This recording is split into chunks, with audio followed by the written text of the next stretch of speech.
Hey everybody, welcome to Rock, Paper, Hand Grenades. I'm Matt Connerton, and of course, here's the Honorable Gary S. Hopper with all kinds of props.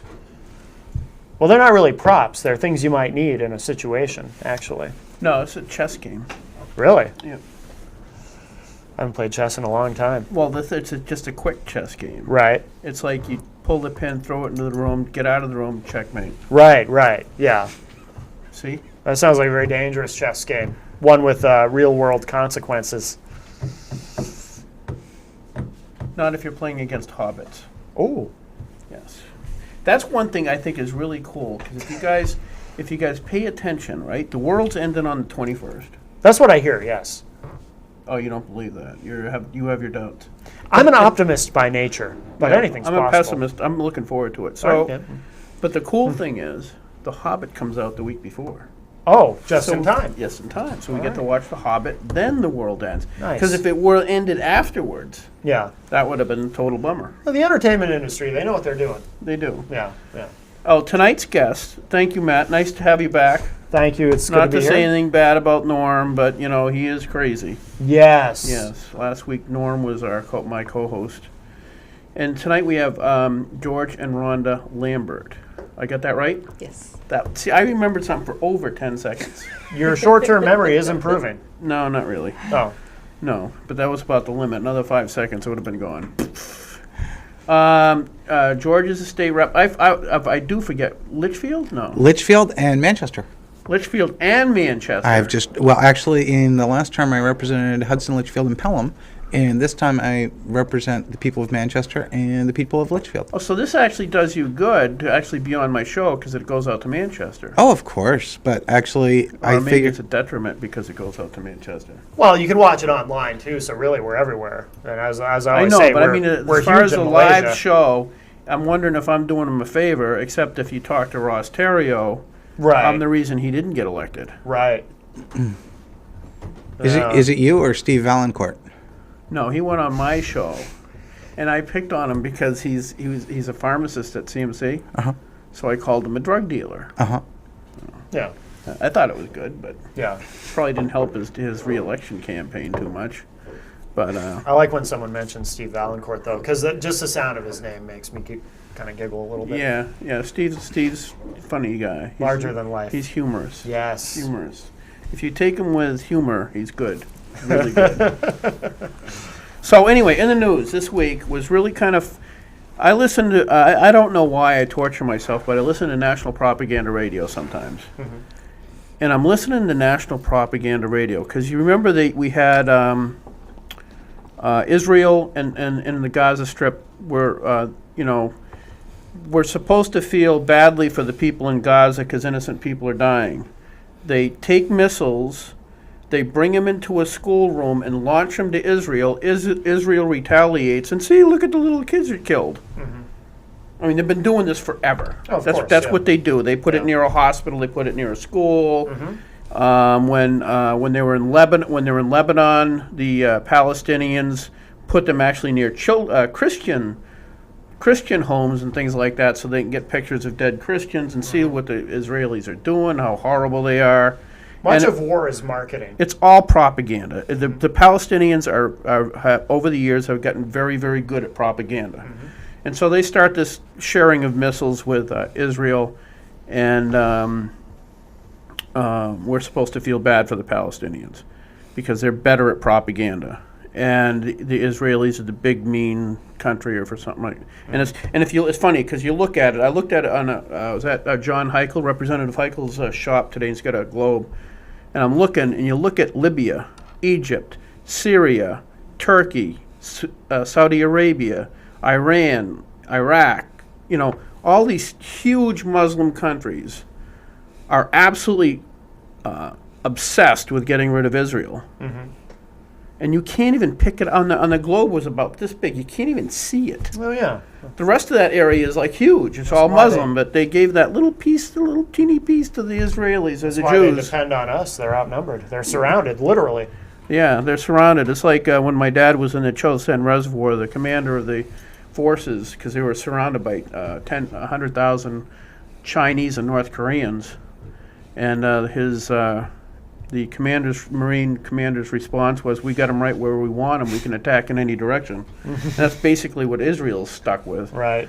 But anyway, so as soon as Hillary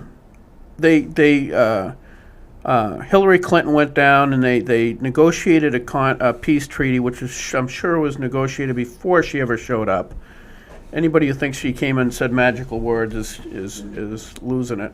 So she comes down. They wait till she gets down there. So only a few hundred more people die in the interim, and they negotiate a peace contract. And Morsi tells the Palestinians to stop it, and they stop, and the Israelis stop. All things are wonderful.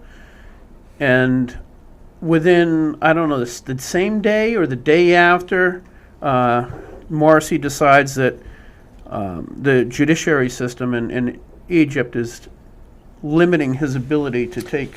I think it was the same day. Yeah, same day, right? Yeah. To fully affect and help the Egyptians the way he really wants to, because he loves the people. He basically became a new pharaoh of Egypt, or basically a dictator of Egypt. Oh, yeah. The new Mubarak 2.0. Yeah, Mubarak 2.0, but now with the Muslim Brotherhood at his back instead of in conflict with. Right. And so it was just funny. National Propaganda Radio says, well, some people who are more cynical might believe that this was an opportunistic time for Morsi to do this. Well, It's like, hello. right. Well, yeah. I mean, because he's doing it at the same time that he's trying to take credit for brokering that peace deal, Yeah, and I'm sure which won't hold. Well, yeah, but that's- it's still it is more likely that when Hillary Clinton made a deal with them, part of the deal was, well, I'm going to do this. So you guys stay out of it. She goes, oh yeah, I don't care. I'm sure that was part of it. Because we're giving them, I don't know how many millions or $1 billion or whatever the Oh heck. yeah, Egypt. Yeah. Oh yeah, so Yeah. I'm sure there was some negotiating going on there too. It's just It's all amazing. extortion. Yes, and then the National Propaganda Radio saying that, implying that you'd have to be kind of paranoid to think there was some sort of connection. I just thought was insane. I don't know, George. What did you think, or do you care? I took a trip to that region. I was in Turkey and Azerbaijan earlier this year with my wife, Oh wow. and I learned a few things about international politics. We went to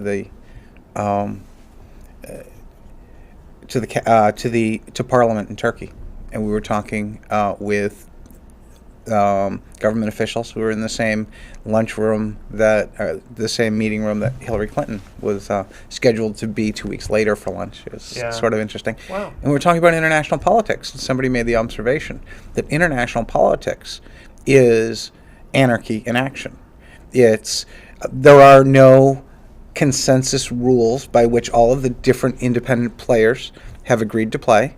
They all are personally interested in their own internal state interests, and nobody else has authority over anyone else. And it's all a fluidic negotiation, Right. rather than here we choose. We have elections. We go. We want this or that. We don't. There's nothing we can do to influence or to change who's going to be in charge of Egypt. Well, Other than sometimes propaganda. we think that there is. But Yeah. we really need to respect, the different and dissenting values and interests of, those people in governments, and they change. It's a pendulum that swings back and forth. Yeah. Yeah, but you don't think that that it was quite predictable in Egypt that if we pulled our support for Mubarak, knowing that the only political entity in Egypt that actually had some structure, let's call it, was the Muslim Brotherhood, that as soon as we turned our back on Mubarak, that the Muslim Brotherhood would take over.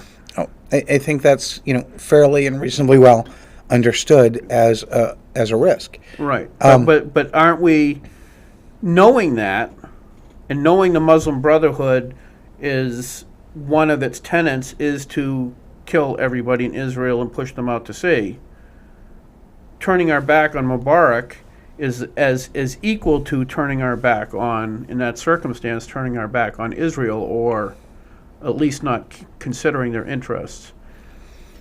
I'm not sure that you can actually narrow it down to being that simple of a or B choice. Well, supporting Mubarak has its risks too. They or both would've, do, yeah, And, but- and it's kind of a But it was, if you look at the parallel, we turned our back. Iran was actually for a long time becoming more and more progressive.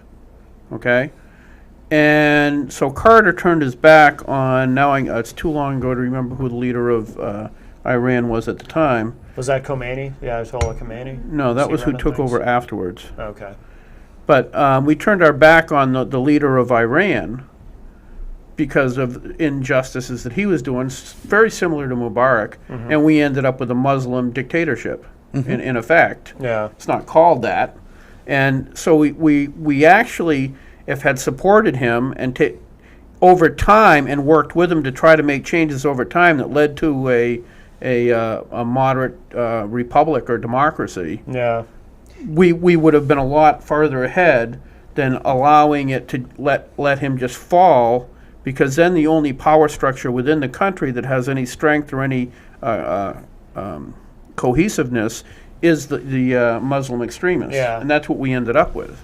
I think So that's I understand your point that it is liquid. It's not Yeah. it's not a solid thing. Like if my town's negotiating with a teacher contract, there's a parameters that are pretty solid, and for the negotiation. Whereas on an international level, those parameters are not there to begin with. So I agree with that, but I don't agree that the United States has a vested interest in just turning their back on situations just because, well, it's up to them.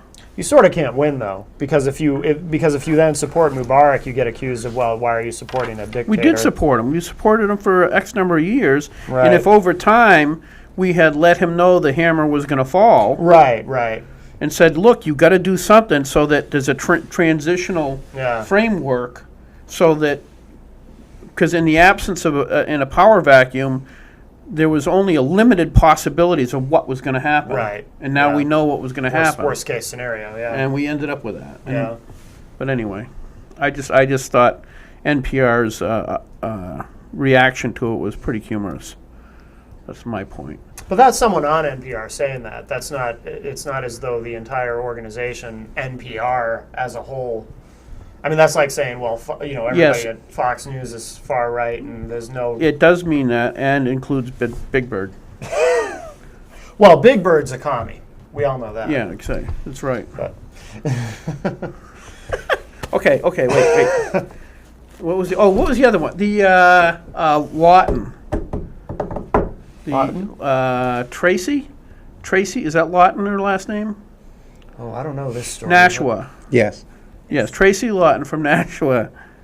The statute, I'm going to probably butcher this, but basically, state statute says that if you're a felon, if you've basically fulfilled your sentence, you can run for office in New Hampshire for state representative. Okay. If you haven't, if you're like, in other words, you're still on probation, you haven't settled whatever fine you paid, you can't run for office. You can't be a candidate. Well, she's still on a suspended sentence for 10 years Yeah. for stuff she did up in Laconia. And so Tuesday she resigned.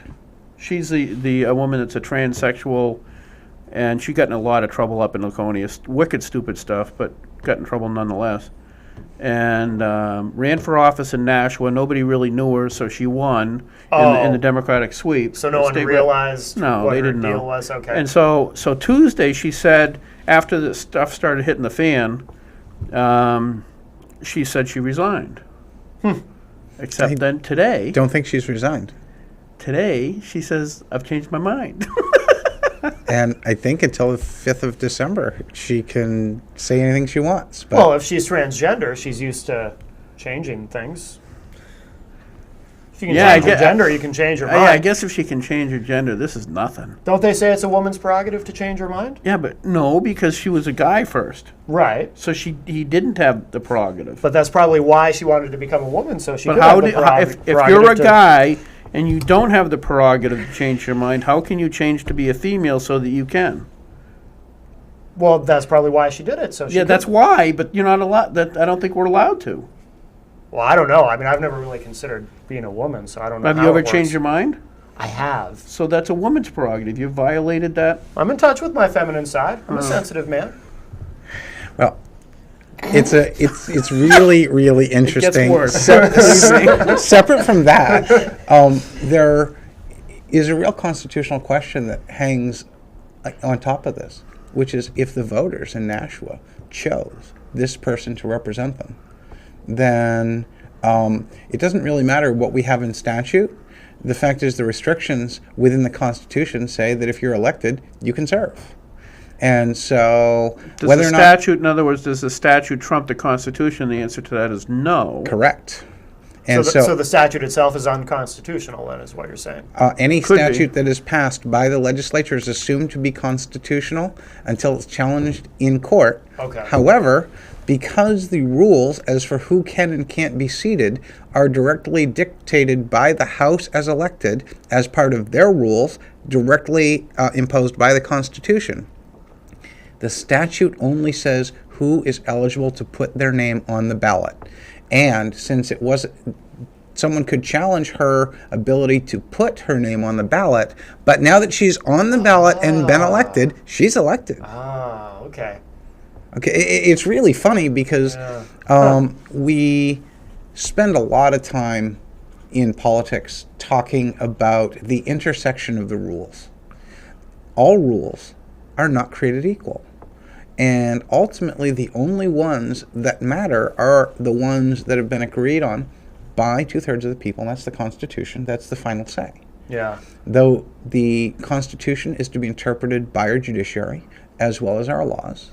But if there's a conflict between our legislation and our Constitution, The Constitution. Constitution wins. Period. And Yeah. our judiciary knows it. So now that she's been elected, if she chooses to serve, if she shows up, she signs the form, she puts up her right hand, then I will walk up and I'll say congratulations. The Yeah. people chose you to be their voice in Concord. Yeah. Interesting.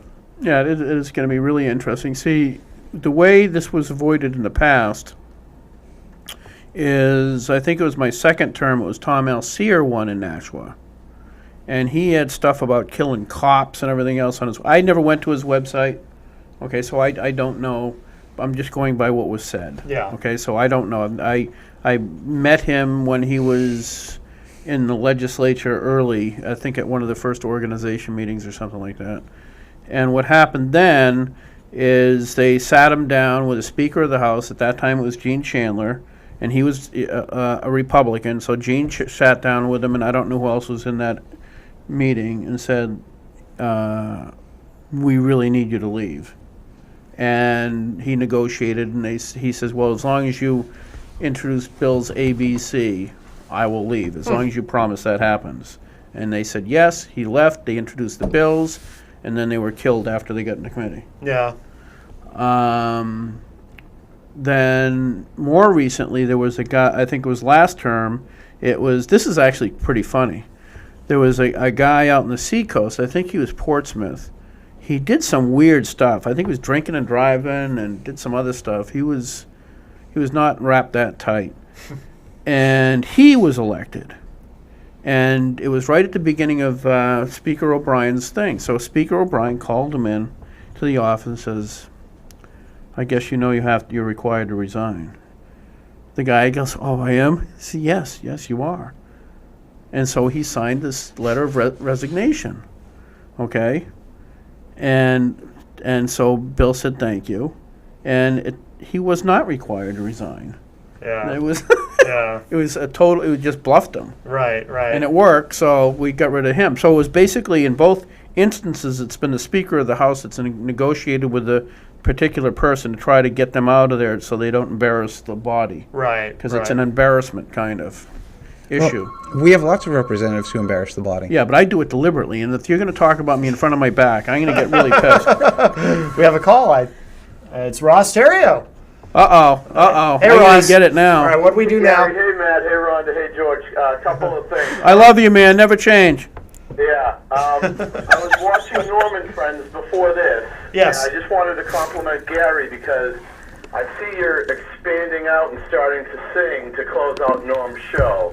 And you did a great job, so I wanted to compliment you on that. Thanks, buddy. His dulcet tones. Secondly, did you warn George that this is going to be the end of his political career by being on your show? And I'll hang up now. No, I did tell him that it toasted yours, but I didn't say it was necessarily going to destroy his.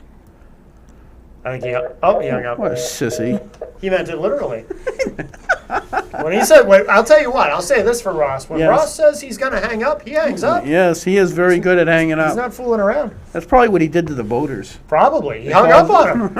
I actually, I've spent some time working with Ross Terrio at the State House. He brought a petition of redress of grievances before our committee, and did an exceptional job. He well represented his Oh, constituents. he's a really good guy. Yeah. We pick on him, but Yeah. I think he's wonderful. I do too. I picked on him on Judiciary Committee. He had this bill, and I understand that the sentiment behind it. The sentiment behind it was a lot of times we don't convict people because we got one juror who just got their, is off in la la land, and he wanted not on capital punish things, but on minor things, for the jury not to have to be unanimous. I guess that's done other places. So he's speaking to his bill in Judiciary, and somebody made the mistake of putting me in Judiciary. And so so I said, when it came down to questions, I says, haven't you ever seen 12 Angry Men? And he goes, no. And so then he complains to the chairman, says, that doesn't seem like a reasonable question. He says, why? You haven't seen it, have you? It is a reasonable question. Have you seen that? I have not. That's That's a great film. That is a great Great movie. film. Do you have Ross's number? I'm going to call him up and invite him over to my house to watch it. Really? Absolutely. Ross is a great guy. You know he's an attorney. Ross, Yeah. you're listening. Call George. George? What's your number? 315-2105.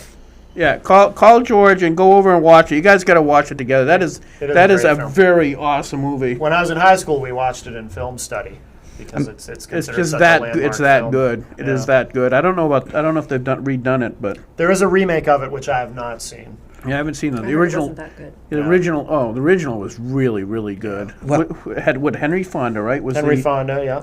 I forget who else. Yeah. We've made a lot of progress in terms of understanding judiciaries in the last House session, and we have brought forward legislation that makes sure that juries are aware of their ability not only to judge the crime, but to judge the law and whether or not it still remains applicable. January 1st goes into effect. We have That is one of the most awesome. I've been on the perimeters, kind of involved in that since I was first elected, and that was an amazing thing. Now that's jury Jury nullification, correct? Yeah, we've had a show on that. And Yeah. yeah, it's awesome. It really is. I mean, we have laws on the books today that not only are there and define crimes, but there's no way we're willing to enforce them. We have a law in New Hampshire that I tried to repeal last term, which was adultery is a crime. Now, we don't charge anyone for it. I've personally asked the police if they would charge someone for it once, and they laughed at me. I mean, they literally laughed at me. I Right. went and wrote a police report at the National Police Department saying, I tried to have someone charged for this crime and they wouldn't do it. Right. And I went, well, if we're not going to enforce a law, why is it on the books? Yeah. Well, the question that jury nullification brings to the jurors is, does one of them think that our society is not benefited by either A, a law, or B, the application of that law? And it really puts it back in the hands of the people. Because under the idea that the people have a right to consent to be governed, if 1 in 12 goes out and says, no, that's not governing the way that I think that we should be, well, maybe that's the protection that our citizens really need. Right. Because there's a lot of crazy stuff Oh, that yeah. we have put in law and rule that isn't necessarily consistent with the values that were enshrined in our Constitution or delegated to the judiciary or to the legislature. Yep. No, I agree. It was awesome. We talked about it a few weeks ago or actually quite a while ago, about that guy who was a Rastafarian. Oh, yeah. And the jury nullified the verdict by virtue of the fact that the guy obviously wasn't committing a crime to hurt anybody. He was Right. smoking pot because he's a pothead, Right. Right. and let him go because he wasn't selling it to 12-year-old kids on the street and all that other crap. So, Yeah. or there was no evidence to suggest that. Well, by the way, why don't these laws get repealed? Is it just that if they're not enforced, people just kind of forget that they exist until something happens where you need to It's have something like jury nullification? Is that the reason? it's inertia. The fact Yeah. is that you can always come up with a reason why you don't want to repeal a law, because we haven't studied it enough. There's this idea in the State House that is, our departments come in well informed and they give an opinion to our committees, and our committees actually tend to value the opinions of our Bureaucrats and stuff, or lobbyists, and more than the people who show up. When I actually pitched a bill, which was to repeal speeding on the basis of no victim, no crime, based on some studies that were done that said that police officers parking cars on the side of the street or pulling people over actually create more in the way of traffic jam and risk than the actual speed limits. And the reason we got speed limits in the first place was to actually save fuel, and that's why we reduced the speed limit to 55 miles an hour. Yeah. And the federal government repealed that, but the state didn't. Right. There's all this like interesting complication, but now we have it. Why do we want to get rid of it? What's the compelling need? And then it takes a majority of the representatives to go out and say, we're going to go get rid of stuff. And they don't want to get rid of anything. Right. It is almost impossible to repeal bad law. Yeah. I think one of the things that I've said in this program multiple times is there was the old saying that ignorance of the law is no excuse. Currently, with I think it was 300,000 laws, yes, it is. Well, it's worse than Yeah. that. In New Hampshire, we have almost 12,000 pages of law and administrative rule. If you were to sit down and read it, my wife reads much faster than I do. She could actually read 1,000 pages a month. And, if she decided to recreationally sit down and commit to reading all of the laws and rules in New Hampshire, she would spend a year. Wow. And she's responsible for all of them. And so are all the rest of our citizens. But we have no good mechanism to actually communicate to her what are and aren't the laws. Right. No. We had a go ahead. Yeah, no, we change the laws every year and add more and seldom subtract any. So yeah, the probability of any one citizen knowing all the laws is pretty close to zero. I asked my wife earlier tonight. I said,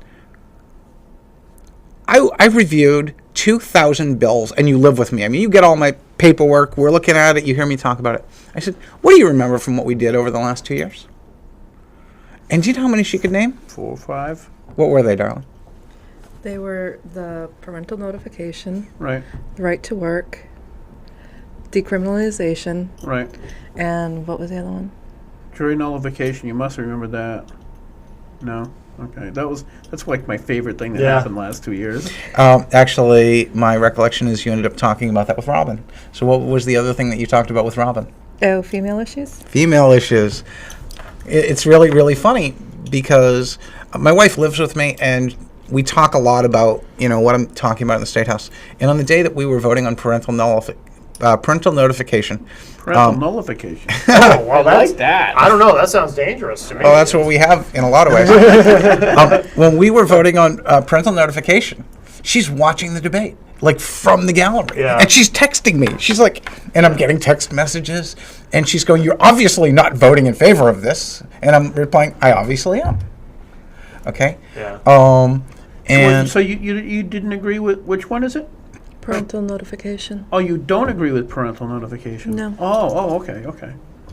And she has a really great, compelling argument. She said, that we talk about liberty, we talk about, actually, tell Well, us. Yeah, I want to hear it. And I don't even know where he was going to go with that. For me, a point of view is the fact that, as we were discussing earlier, you have kids that were molested by a family member. Yep. You can go to the mom and say, Mom, this is what happens. And you have a mom who's an alcoholic, a drug abuser, not a real caring mom. And she could be like, you're lying. You horrible little tramp, get out of my house.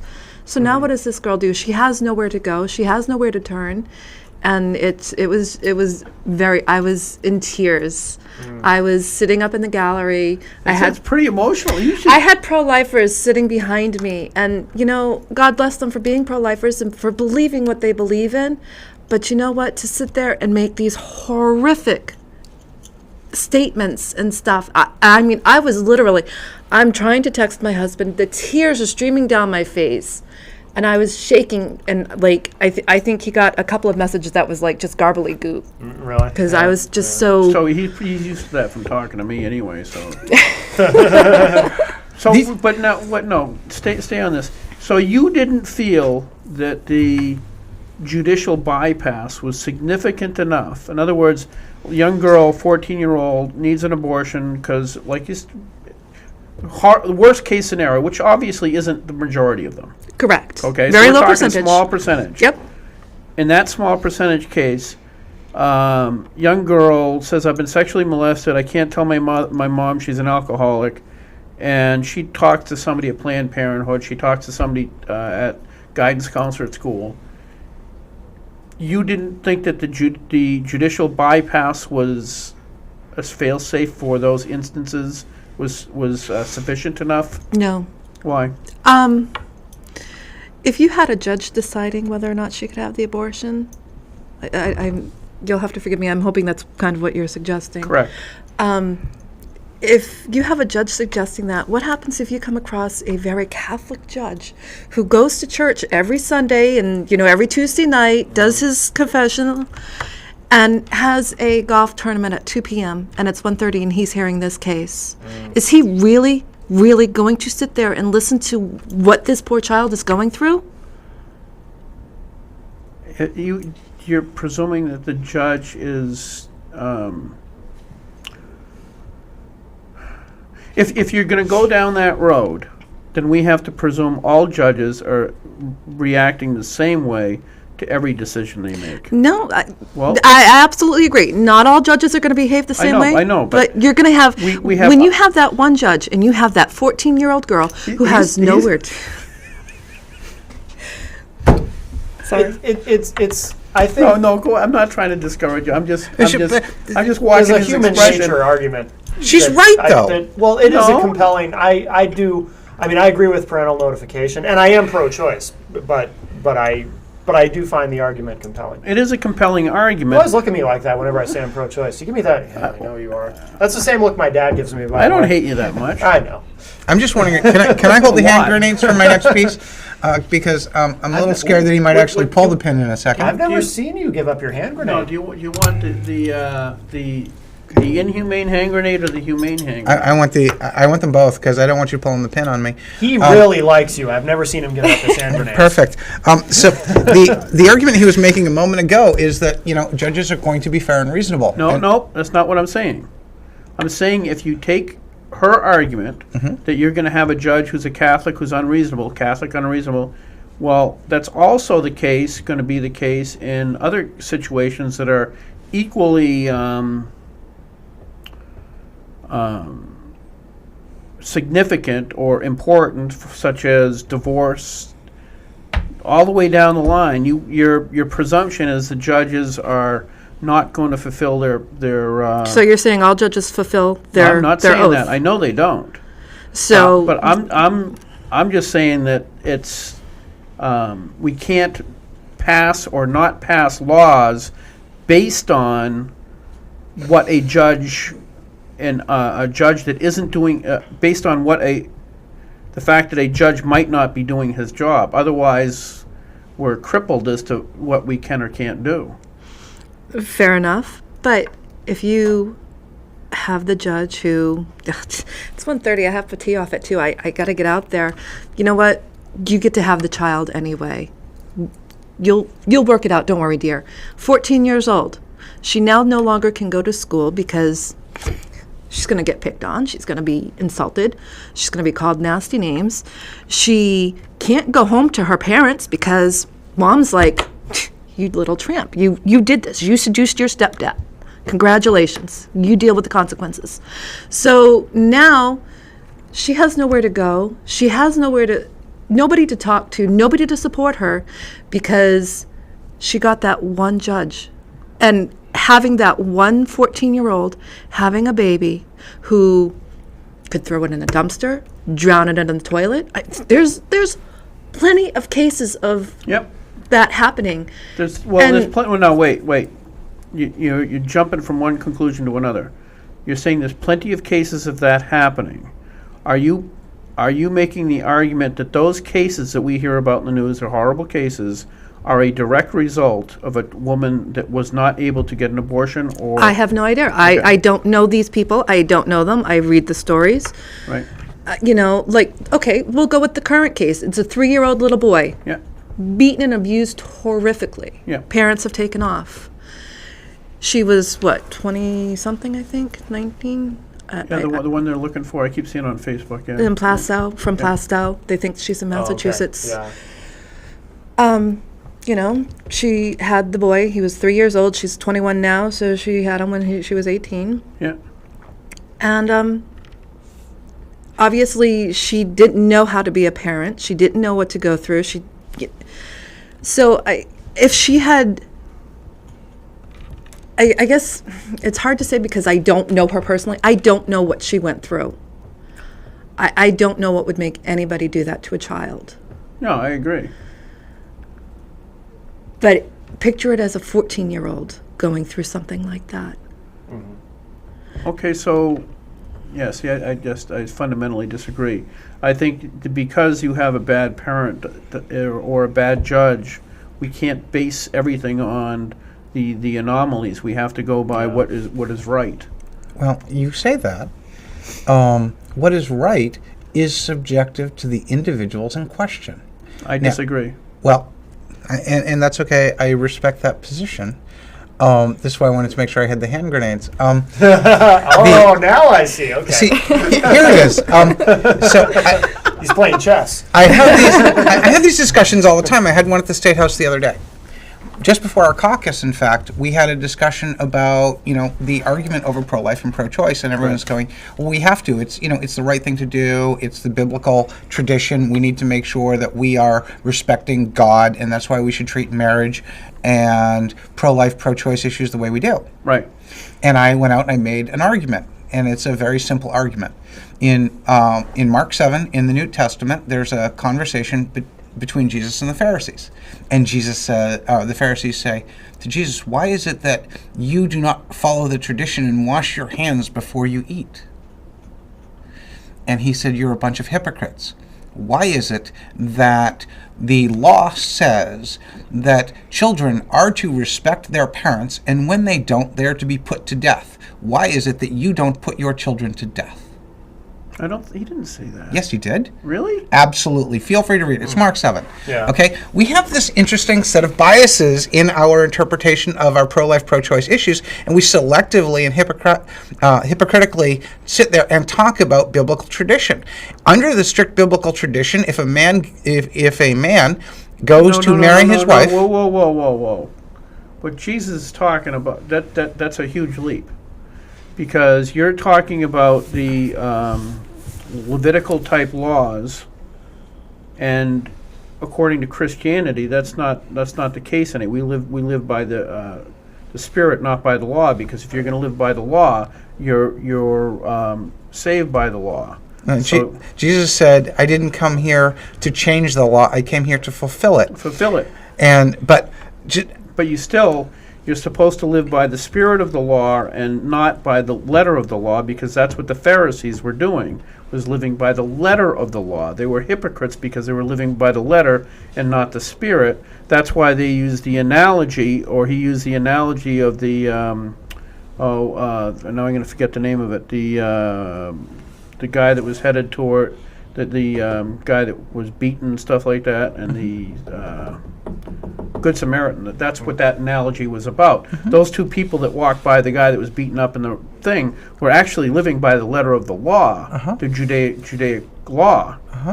Okay, but they had lost the spirit of the law, and that's what Christ was talking about. So I don't buy that that's necessarily a legitimate argument. So Okay. Well, the whole point is that when we're sitting there debating these issues, we have to respect not only our tradition, correct. whatever that is, we have to respect everyone's own ability to choose their value structure. Our Constitution actually goes out and says if we have elected a Quaker, or a Quaker is going in to testify before a judge, Yes. and it is their tradition not to swear before God or anyone else, That they don't have to. we have given them an exception.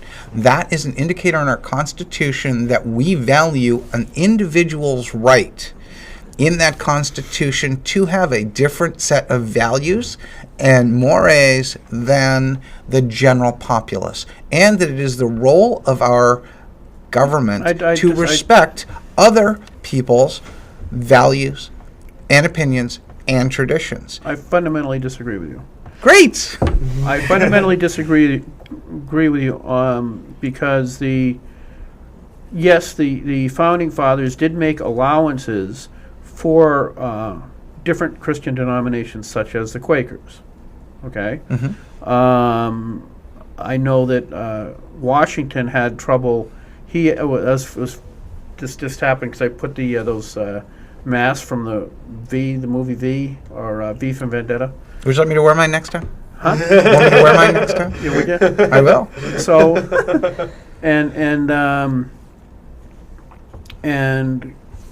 but anyway, the reason it came up was Guy Fawkes. They used to the Protestants still celebrated Guy Fawkes Day, and Washington had to tell him, "You got to cut this out. We really need the support of the Catholics."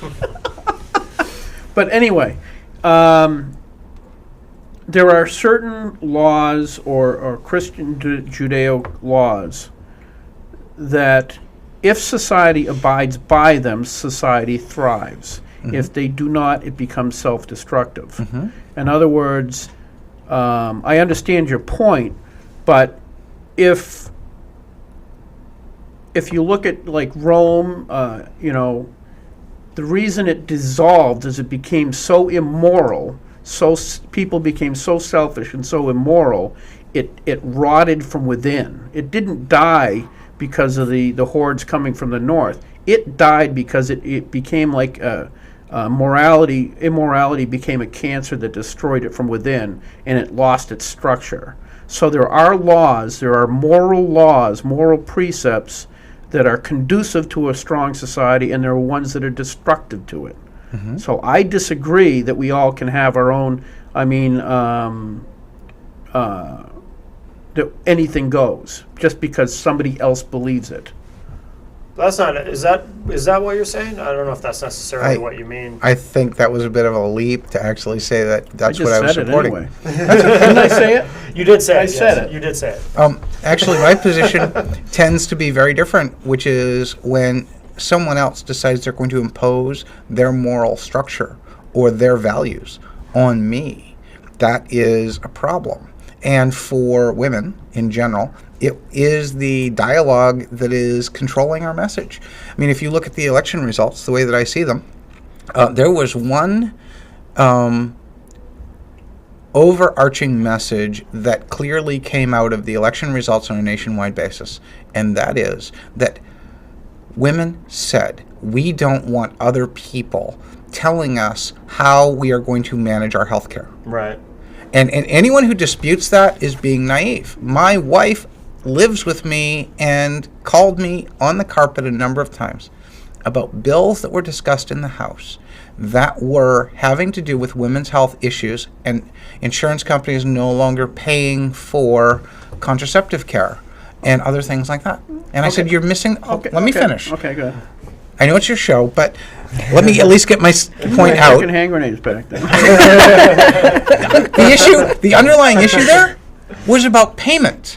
and about whose dollars were going to be spent doing that, not about whether or not the Republicans were going to say who could have this specific health coverage. Right. That message was not clearly communicated Right. out, and so her and her friends, who are referred to by the political pundits as the low information voter, who were passionate about a series of issues, came out and said, "You're right. You can keep your hands off of our healthcare.